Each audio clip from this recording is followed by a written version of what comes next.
Hello, hello, hello, and welcome to the Better Man Show. Just now, you were listening to a track called Monochromatic by the Prams. I know it's a little bit slower than normal, than usual. It's a bit harder to dance, but you can still move along with it. So it's called Monochromatic. Kind of reminds me of my much younger days when I first got into photography and I really liked monochromatic stuff, black and white stuff, right? It's a song called Monochromatic. And the line that I like the best from the song is, if you're looking for it, you definitely find it. There is a line that says, seek and you shall find, right? So if you don't go out and seek it, you won't find it, right? But if you go out and seek it, you definitely will find it. So welcome to tonight's show where I document my journey on becoming the best version of myself for 2021 and beyond, right? And I welcome you to join my journey.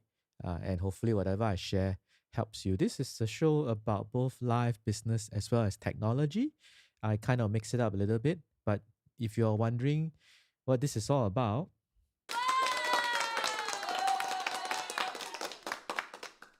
this is day 86 of a 100-day live stream challenge. So exactly 86 days ago, it is actually quite uh, it is quite a joy to read out day 86, right? When it was not day 80 something, it was like day 1, day 2, day 3. That was a very different scenario. So this is part of a 100-day live stream challenge that I started 86 days ago. So we are very near the home stretch now. It started off as a personal discipline challenge, but it has evolved over time. And I just wanted to get it out there so that I can grow some personal discipline muscles. But it has evolved into other aspects as well, as like learning how to become a better speaker, learning how to live stream better, learning how to tweak the content of a live stream, for example, and so on, right? So while it is not purely a technical show, sometimes I do share some topics that might be of interest to you if you are thinking about starting a live stream for yourself, right? And I have been helping some friends along the way because they kind of wanted to do the same, right? So this is a very interesting last year and this year where I think being able to transition very quickly from a offline scenario to an online scenario is going to be quite beneficial to you, right? So today I kind of want to talk about how to sound your best on live streams. Because if you have watched my show before, this is not your first outing. You would have noticed something different. I'll talk about it in a bit, right? I'll talk about it in a bit. And I might sound a little bit different as well, but I haven't tested it yet. So this is live. This is truly live. So you could just drop a comment and let me know whether I sound different if you have listened to me before, right? So let's get going. So how to sound your best on a live stream or video podcast or video meeting. So let's talk about the basics first. Now, I just want to give a caveat that I am not a sound engineer. I am at best, okay, I'm a very, very interested. I'm always a very keen learner, right? So even for photography, for example, I mean, I am probably what they call a hobbyist or a serious hobbyist. So I'm not a professional, but I'm also not a consumer. So it's kind of like what they call a prosumer or a serious hobbyist. So when it comes to sound, it's the same, right? I'm not trained So whatever I'm saying is just things that I learned for my own benefit because of what I'm trying to do here, right? So I'm just sharing some of the things I picked up, and of course, feel free to go and explore more on your own, right? They're always the best. That's always the best. Now, so just some quick basics. Let me just do that again. Sorry about that. So the basics about this is that we need to understand what is acoustic treatment versus soundproofing, right? So a lot of people kind of get these two mixed up when they talk about trying to sound their best, right? And they always they seem to kind of think that it's about soundproofing your room. Now, soundproofing the room implies that you want to not have sound to go out of your room or to come into your room. So soundproofing has two parts, right? You can either stop sound from coming into your room, right, to interrupt your recording, or you don't want to disturb your neighbors by allowing your sound to get out of your room. So there are two parts to it. For example, like it could also even not be related to a live stream. So say you happen to live in an apartment or a house that is right next to the highway, and soundproofing your house would mean that you kind of want to just shut out the highway noise, which might disturb you throughout the day, right? So that is soundproofing. And then the other, as of course, if you are keen on doing like a recording or podcast or live stream, and you kind of live in an environment where it's very noisy, then you need to do soundproofing because you don't want the environmental noise to impact your recording, right? The last thing you want is as you are recording a song and you are in finishing the recording, and then the neighbors are shouting, dogs are barking, and then all these things are added into your recording that you didn't want in the first place. So that's soundproofing, right?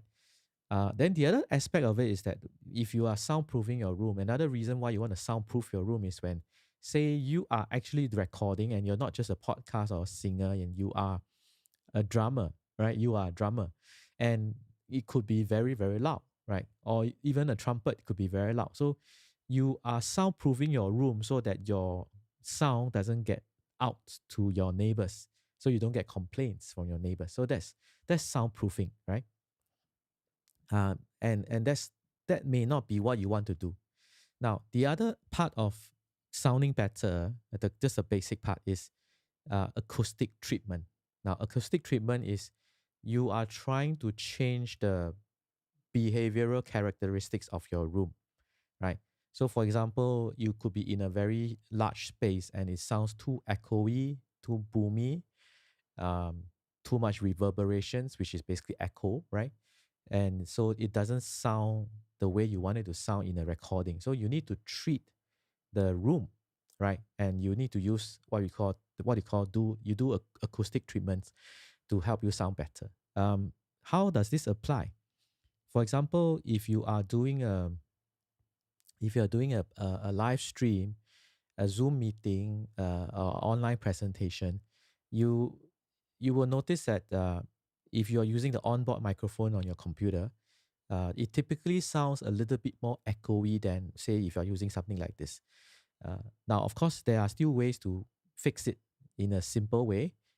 So I'm going to just talk about that. So hope you get this. Hope you kind of understand now. There's two parts to it. So one is treatment, where you want to change the characteristics of the room, right? Maybe it's too echoey, or it could also be too dead, right? Meaning it's like there's no echo at all, which doesn't sound natural as well.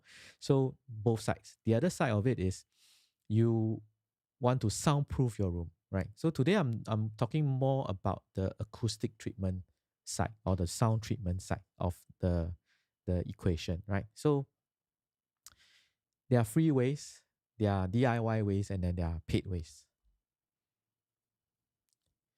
So the free ways for improving your sound on a live stream or a video podcast or a Zoom meeting is to remember that soft things are your best friends, right? So for example, if let's say you are in this setting now, right? And you, because normally you're on a desk, right? And there's a lot of hard surfaces. So to prevent the best thing you can do, or the easiest thing you can do, is to put a lot of like blankets or towels around you to absorb to soften the hard surfaces. And to the two sides of you that is off the frame, what I was suggesting to a friend, which she has tried, is also very a simple way. Most of us have those rolling clothes racks, right? So you can roll your clothes racks, and then you make sure you put a lot of pieces of clothing or jackets or heavy jackets, and on both sides, and that actually will really remove and dampen the echo from your sound a lot already. So that will improve how you sound on your live streams or your video podcasts or your your Zoom meetings and so on. So you definitely will hear a difference, even if you are just using the onboard microphones, right?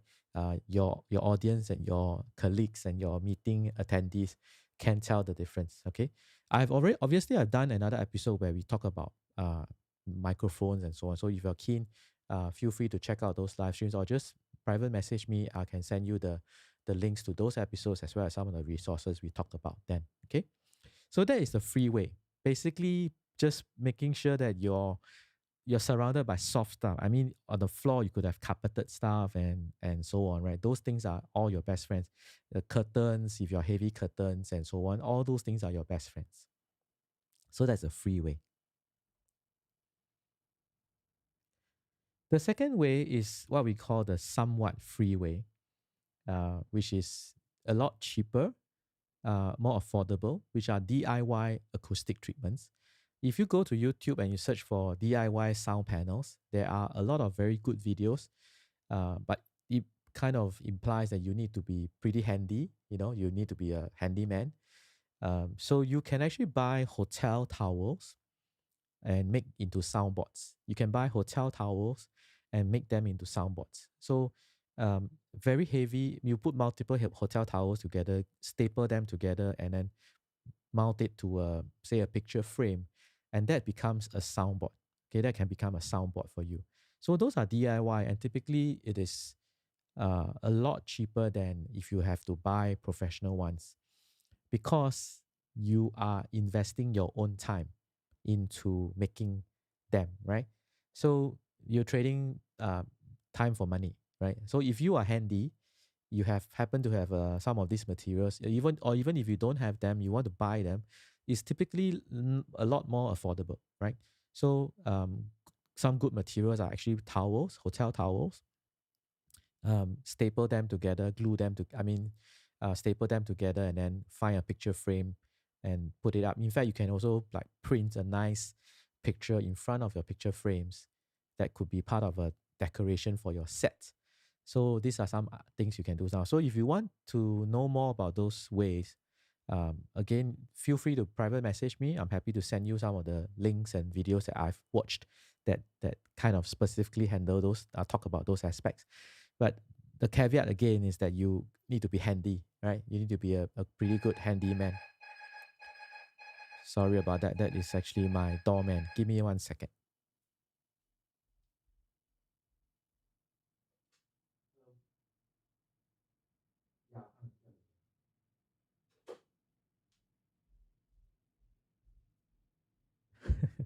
Everything happens on a live stream. So that's the doorman, and if I don't answer that, it's gonna ring even more. Sorry about that. So that's DIY. That's DIY. Okay, that's a DIY method. The last method is definitely not free. It is basically acoustic treatment, which is commercially available. Depending on which country you're residing in, there are plenty of companies, professional products that are sold. So all you need to do is just, like, if you're on Amazon or if you're on Lazada or whatever popular shopping platform, or even just search for a company that does it, right? So I am from Singapore, but I'm currently based in KL right now, and I happen to have found a very good company. Again, if you want the link, they are professionals. I went to visit them just the other day, and learn a lot of things from them as well, right? So that's what I've done, right? And what you're seeing behind me now are the sound panels, right? So earlier on, I was using something like this, right? Um, these are kind of like acoustic treatments as well, but I think they are really low cost ones, and um, you can see from the density of the foam is actually probably more decoration than anything else. So I could never get the kind of sound I wanted to achieve. So this is like I bought online from like it's like it was really really affordable. So that was what I've been using for the past, and I don't think that really did anything other than became a background for me. So this morning I kind of spent a lot of time to take it down very carefully because I didn't want to damage the wall, right? And then I just put this up. So this was picked up yesterday. These are acoustic panels. These are actually professional acoustic panels from a company that I found in KL. Uh, it has already changed the room dynamics a little bit. I'm not sure about the live stream because again, like I said, I've not tested it yet. But as far as music is concerned, like today, if as I played music, I could hear a difference. It doesn't sound, it sounded better already. So hopefully the live stream also sounds better, right? I will only know after I play back. So the whole idea is I find that the room in this setting is a bit more boomy. I have heavy curtains on the to my right now because that's actually the window, and I usually draw the curtains. So that helps a little bit. But I think the issue here in this room that I'm in this apartment is because the ceiling is pretty high and a lot of solid walls. So that's why there was a lot of reverberation and it sounded more echoey. Now, granted that I've already done some treatment in terms of the microphones as well as the audio interfaces. So the improvement might be marginal to you unless you're listening to me now from professional headphones. But trust me, I can hear the difference because when I play back and when I hear, like I do a little bit of post production for uploading to other platforms, or I do have a podcast with another friend as well. So when I listen to those recordings, I can definitely tell that this room sounds a bit too boomy for my liking, right? So that's the last way, which is getting professional sound panels and treatments and so on. Now um, it is very good if you are setting up a home theater studio, for example. Okay, so it doesn't necessarily just mean you are doing it for live streams. You could be doing something like you may want to set up a home theater. So this particular company I found in KL, if you happen to be in KL, just hit me up. I'll connect you with them. They are great, right? Unfortunately, right now they probably cannot head to your place to do it because of what is happening in the movement control order now, right? But outside of that, if you happen to want to set up a home theater, a home cinema, or a home recording studio, they are professionals. They are really very good at what they do. And I've seen some of the other setups they have done, definitely worth a checkout, right? So this is day 86, very quick one. Just wanted to quickly talk about the differences because a friend of mine was asking about this as well. And hopefully now you have a better understanding of how you can sound better on a live stream or video podcast or even on a Zoom meeting. There are three ways, which is the free way. Just make sure there's lots of soft things around. DIY ways. And of course, the last but not least, if you want to not have the hassle, then engage a professional or get some professional, what they call acoustic panels, acoustic treatments, and so on. Yeah. Oh, I forgot to mention one more thing. In fact, sometimes the room can be so dead that you want to introduce reverb. So again, the same thing. If you go to a professionals like what I did, they actually can help you to tailor it to your room. So they can put in certain sound panels in this case. So this is meant to absorb sound. The other kind of panels is meant to create reverb, which may be necessary for your room. So just a quick additional piece of knowledge for you.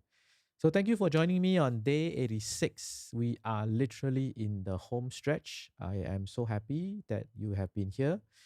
Feel free to drop a comment, let me know. And if you do want to um, have a link or contact to connect with this company, just feel free to connect with me.